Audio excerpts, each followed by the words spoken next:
और पेड़ के पास पहुंचे। मिट्टी हटाकर देखा तो वहां एक कलश था, पैसों से भरा। ये पैसे किसके हैं? नरेश बोला। हरीश सर बोले, जो भी हो, हमें नहीं लेने चाहिए। उसी वक्त पेड़ हिलने लगा। ऊपर देखा तो एक लंबी छाया बैठी थी।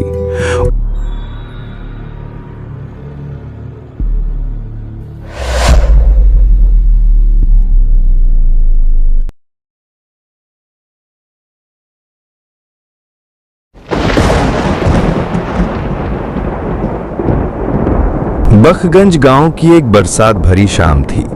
गांव के दो बुजुर्ग शिवलाल और नरेश गांव की प्रसिद्ध चाय की दुकान पर बैठे थे, जिसे अब घनश्याम चलाता था। दोनों के चेहरे पर गहरी चिंता की रेखाएं थीं।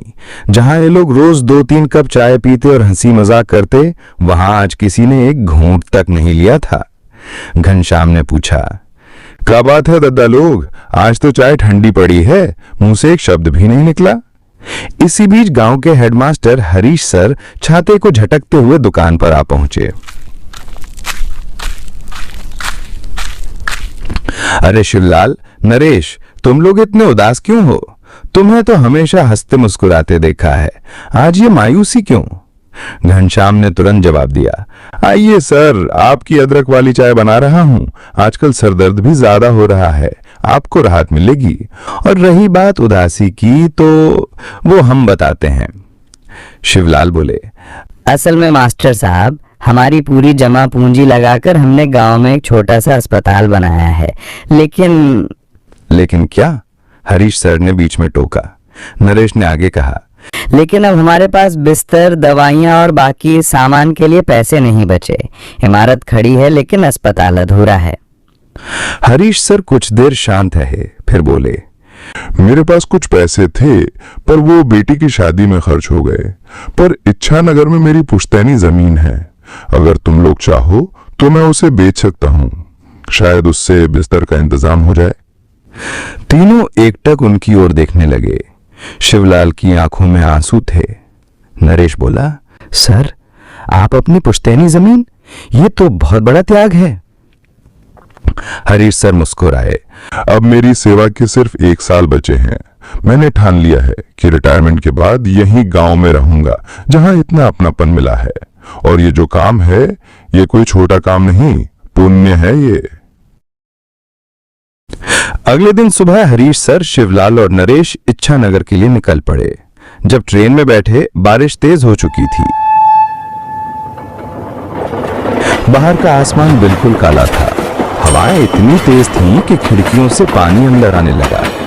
शिवलाल बोले, इतनी बारिश में नदी पार करना मुश्किल होगा। हरीश सर ने कहा, स्टेशन से उतरकर नदी तक जाना होगा, फिर नाव से पार। शाम होने तक ट्रेन इच्छानगर स्टेशन पहुंची। वे तीनों स्टेशन से बाहर निकले, लेकिन हर ओर सन्नाटा था। बरगद के नीचे खड़े होकर वे सोच ही रहे थे कि पैदल चलना पड़ेगा। तभी दूर से एक वैन की आवाज आई। हरीश सर चौंक पड़े, अरे ये तो राजन भाई की वैन है। वैन पास आई और सच में चालक राजन ही था। कैलाश, कितने सालों बाद मिले, सब ठीक है? सब बढ़िया है राजन भैया, ये शिवलाल और नरेश हैं, मेरे गांव से हैं। हम सब नदी पार करना चाहते हैं। राजन बोला, इतनी रात और बारिश में नाव मुश्किल है, पर चलो ट्राई करते हैं। वे वैन में बैठकर घाट की ओर बढ़े। रास्ते में हरीश सर ने पूछा, राजन भैया, अब भी आप वैन चलाते हैं? उम्र भी हो गई है। राजन मुस्कुराया, पहले तकलीफ होती थी, अब नहीं होती। फिर हरीश सर ने अस्पताल वाली योजना और जमीन बेचने की बात बताई। राजन ने सराहा और कहा, तुम गांव का अभिमान हो कैलाश।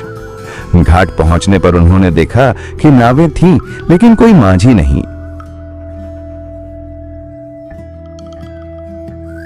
नरेश बोला, लगता है आज रात बारिश में भीगना पड़ेगा। राजन ने इशारा करते हुए कहा, उधर मेरा घर है, चलो रात वहीं काट लो। सब ने राजी होकर उसका धन्यवाद किया और घर की ओर चल पड़े। जैसे ही वे घर में घुसे, अंदर से सड़ी सी बदबू आ रही थी। शिवलाल बोला, राजन भैया, ये बदबू कैसी? और ये फर्श भी गीला क्यों है? राजन बोला, घर तो ज्यादातर बंद ही रहता है, बारिश की वजह से शायद खिड़की से पानी आ गया। घर में खाना नहीं था, लेकिन किसी को भूख नहीं थी। सब लोग जमीन पर चटाई बिछाकर सोने लगे और राजन बाहर चला गया। आधी रात हरीश सर की आंख खुल गई। बाहर से अजीब सी खर खर की आवाज आ रही थी, जैसे कोई जमीन खोद रहा हो। हरीश सर उठकर खिड़की के पास पहुंचे। देखा, राजन पेड़ के नीचे जमीन खोद रहा था। उन्होंने तुरंत शिवलाल और नरेश को जगाया। तीनों बाहर निकले और पेड़ के पास पहुंचे। मिट्टी हटाकर देखा तो वहां एक कलश था, पैसों से भरा। ये पैसे किसके हैं? नरेश बोला। हरीश सर बोले, जो भी हो, हमें नहीं लेने चाहिए। उसी वक्त पेड़ हिलने लगा। ऊपर देखा तो एक लंबी छाया बैठी थी। उसका चेहरा भयानक था, लेकिन आवाज नर्म, जानी पहचानी।